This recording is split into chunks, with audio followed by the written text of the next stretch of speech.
reunited with your guy, Ted Sweat? Let's just hope he don't have a good game. I say that, but it's always great to see former teammates. Even when you're just watching film, you see them.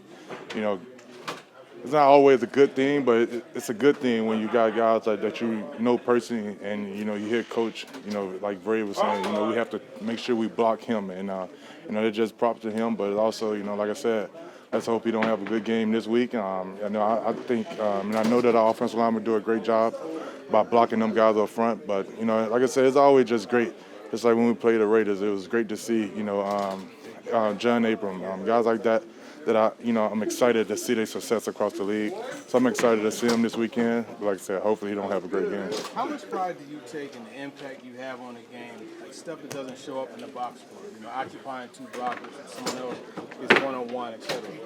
Yes, it's one of them the things that Coach Ray talked about, knowing your role. And I'm not of course, everyone when you play this game, you want stats, and but the great ones and the ones that I watch and I want to take off my game after my game, and when you watch guys around the league that produce and have a name, it's not all about stats, and and I take a lot of pride in that. Just by, like I said, my job is to create a new line of scrimmage. My job is to, if I got to get double teamed all game, to let Danico get 3 sacks a game, I take pride in that, and and just open a lot up for our defense and our team, So like I said, I'm not a selfish guy, as much as I want the stats, I'm excited with our team success, especially on defense. At this point, if you don't get double teamed, is that a moment of surprise for you in a game?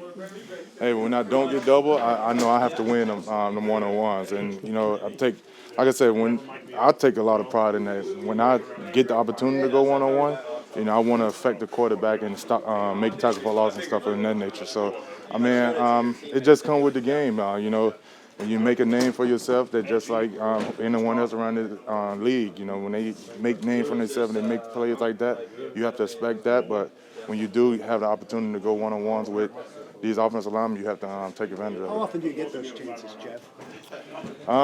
Throughout the game, I do get one-on-one. Not saying every snap they're just doubling me, but just like this past weekend, I felt like when they gave me the one-on-one, I tried my best to get in the backfield and try to affect the quarterback, or in the run game, knocking my guy back and making a tackle or creating a new line of scrimmage for the linebackers to run through. So whatever it may be, whenever I do get the chance, I want to take advantage of it. You never know when it'll be though. Sorry, Rabel sometimes talks about you guys being unselfish up there in terms of, on a particular player, particular stunt or something, it's your job to clear the way for the other guy. Do you think all of you kind of have that as a mindset and do that consistently for each other? Yeah, because that's our defense. It's just not like, because our defense are not all about just going straight.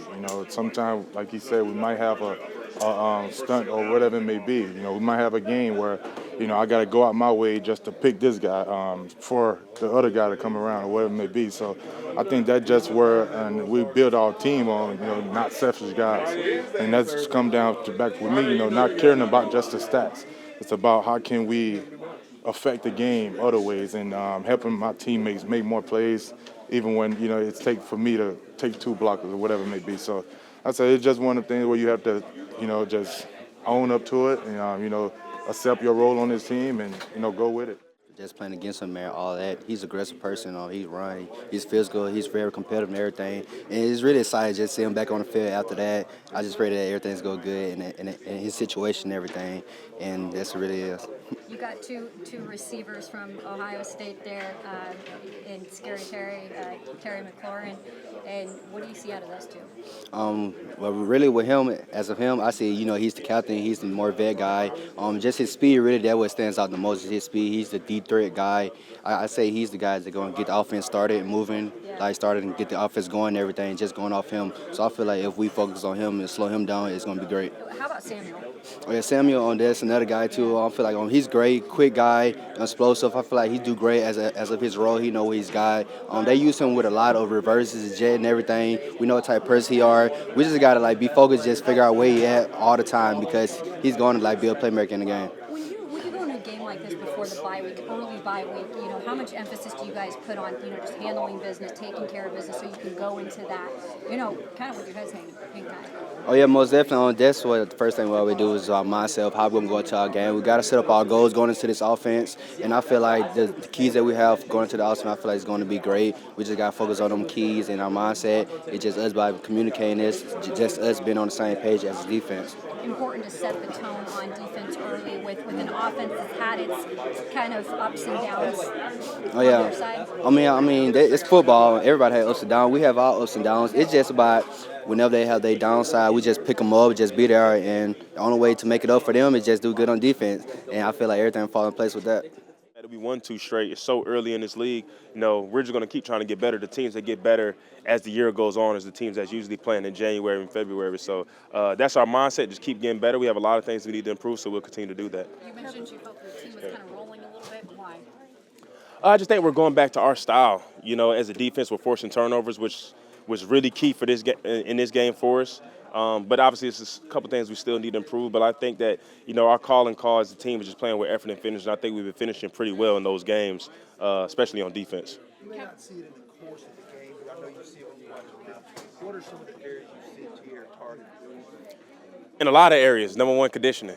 We always joke on Tart about, you know, being able to play as many snaps as he can and making sure he's in shape and stuff like that. But he's been doing a really great job. I think talked to him just, it might have been earlier today, that he said that he played the most snaps in the game that he did, this game that he did all year, which is a good sign. You know, we want to have Tart out there on the field. Obviously, with Jeff commanding a lot of those double teams and attention from the offensive line, Tart's going to be getting one-on-ones, and he's going to be getting more favorable matchups. So for him to be disruptive and do what he's doing in the run game, and obviously the pass game by getting tip passes, that's good for our defense. Is he more athletic maybe than normal guys his size? Did you see the handstand he did after the pick? He's definitely athletic, you know what I'm saying? So, like I said, Tart's a really good player. He plays with good effort. And like I said, I'm talking to him a lot this offseason about his goals and aspirations for this year. And I think he's done a really good job earlier in the year. Kevin, that familiarity with Carson, you know, he has a tendency to throw the ball and, you know, to get it in the neighborhood Right. and put some pressure on DBs. How do you guys maybe have to be aware of that? And is it communication? Is it just body positioning and being aware of where that ball is to try to avoid some of the easy flags that he can get? Yeah, man, I think just as a DB group as a whole, for us personally, we just got to get back to the basics, rather than just covering our man, having our eyes on our man, communication, just being in the right places. But with Carson Wentz, you don't know what you're going to get. I mean, the guy, he gets pressure. He could duck up under, make throws where he's falling backwards or whatever. So we just have to be disciplined on the back end. And when he gives us the opportunities to make those plays, we have to make them pay.